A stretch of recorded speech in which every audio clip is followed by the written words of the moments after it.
The Philadelphia 76ers have had a busy offseason, perhaps more than any other team in the league. While fans should be happy with the team's acquisitions, you have to wonder about the team's chances to contend in the Eastern Conference, which is now stronger than ever. One problem no one's really talking about with this group is the age of the team's core players. The offseason isn't over just yet, but here's why this should be treated as a point of caution for the team as they approach the upcoming campaign. Ahead of his Olympic debut, Joel Embiid made headlines by saying he could have entered the GOAT conversation had his career not been derailed by injuries. While the GOAT conversation is a matter of personal opinion, there's no denying the impact that injuries have had on his career. Embiid only played in 39 regular season games during the 2023-24 campaign. Now at 30 years of age and dealing with injuries throughout his career, keeping him healthy will remain a priority. Should Philadelphia have any shot to reach the NBA Finals, it will require a healthy and dominant Embiid. The Sixers brought in Paul George to team up with Embiid and Tyrese Maxey. George is another player who has been saddled with injuries during his NBA career. However, an encouraging sign for the Sixers is that he played in 74 games with the Clippers a season ago. 74 games is his most since the 2018-19 season with OKC when he had 77 regular season appearances, a season in which he finished third in MVP voting.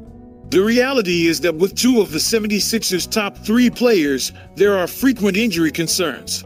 Maxey, who has seen tremendous year-to-year development, will look to make another jump in his game after winning the 2024 NBA's Most Improved Player award and be that foundational young piece amid an aging nucleus. Meanwhile, the other players surrounding those three also lie on the wrong side. Eric Gordon is a 16-year veteran and will be turning 36 this year. While he has averaged double digits in scoring in each of his 16 seasons, you have to wonder how much he has left in the tank. His shot making and defense have both declined in recent years. Kyle Lowry agreed to return to Philly on a veteran minimum deal. The 38-year-old Lowry started in 20 of his 23 regular season appearances as a Sixers and shot 40% from three. While still productive in spurts, the expectation is that he will eventually find himself in much lesser role this coming season. Most recently, the 76ers have reached an agreement with a 34-year-old Reggie Jackson after his contract buyout with the Charlotte Hornets. Jackson has played in the league for 13 seasons and helped the Denver Nuggets win the 2023 NBA championship. Although now in his mid-30s, Jackson will provide some stability to the Sixers' backcourt whether in the starting lineup or providing a spark off the bench. All things considered, the Sixers organization should be pleased with the construction of the roster heading into next season.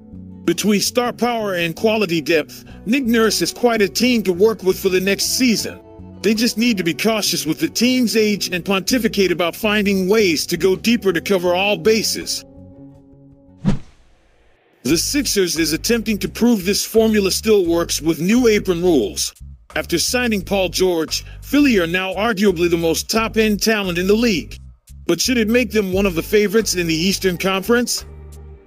The new CBA added harsher spending restrictions for teams. Spending over the second tax apron makes it difficult to improve your roster. They cannot take back more money than they send out in a trade and only have minimum contracts to offer in free agency. Even being over the first apron limits what front offices can do. Teams are still adjusting, but it has altered several plans. Putting three stars together has been a winning formula in the NBA for decades. Daryl Morey and the Sixers are trying to follow that blueprint. But does it still work in the apron era? The Sixers benefited from Maxey's cap hold being well below his value. It allowed them to sign Paul George and keep spending well beyond the salary cap. Philly is over the first apron and just $8.2 million below the second, with just 13 players on their roster. Being able to keep Maxey on their books was massive in filling out their roster. The Sixers also got Caleb Martin, Andre Drummond, Eric Gordon, and Reggie Jackson in free agency. They also re-signed Kelly Oubre and Kyle Lowry. Many big threes failed because of depth issues, but the Sixers did well by acquiring several pieces.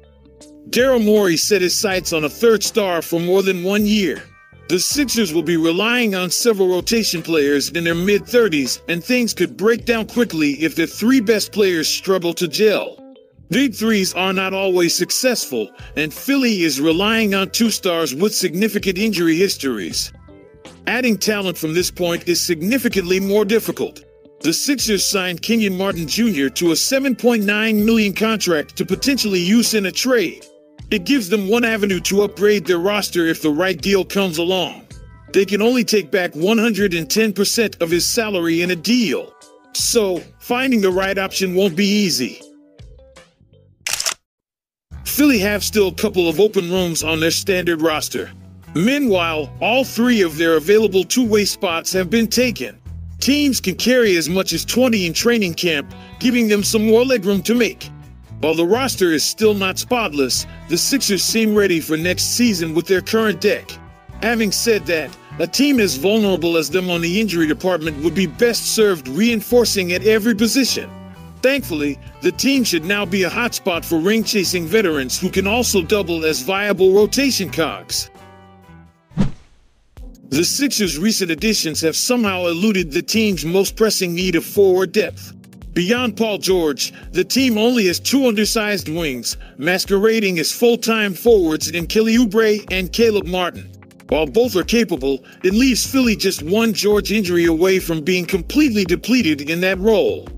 Philly losing Nicholas Batum may not seem like a big deal from a numbers standpoint, but you'd be hard-pressed to find someone who didn't want him back on the team this offseason. After all, Batum was simply a perfect fit for both Embiid and Maxey as a low-usage, two-way connector whom you can bank on not to make a mistake. He has been in the NBA's zeitgeist for almost 2 decades, and that amount of experience isn't something you can easily replicate.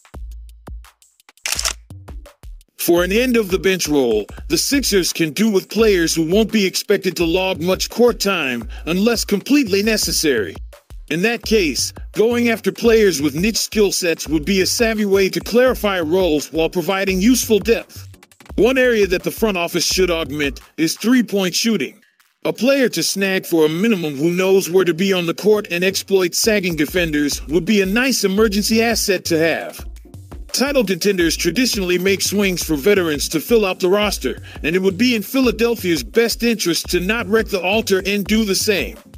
Signing Andre Drummond, one of the league's better backup centers, and drafting Adam Bona, a massive steal in the second round, were both great moves from the Sixers brass. The team needed to overhaul its cushion behind Embiid after the disasters last season that were Paul Reed and Mo Bamba definitely heeded the call. However, depth is sapped in the face of injuries, and at this juncture, it would be a wise proposition if the team expects Embiid to miss 10 games at the minimum.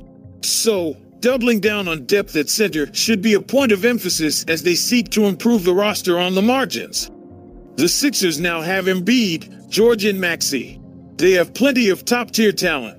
But did Daryl Morey put enough talent around them? If they fail in year one, it won't be easy for the Sixers to add the necessary players, but we will find out if a big three still works with the new apron rules.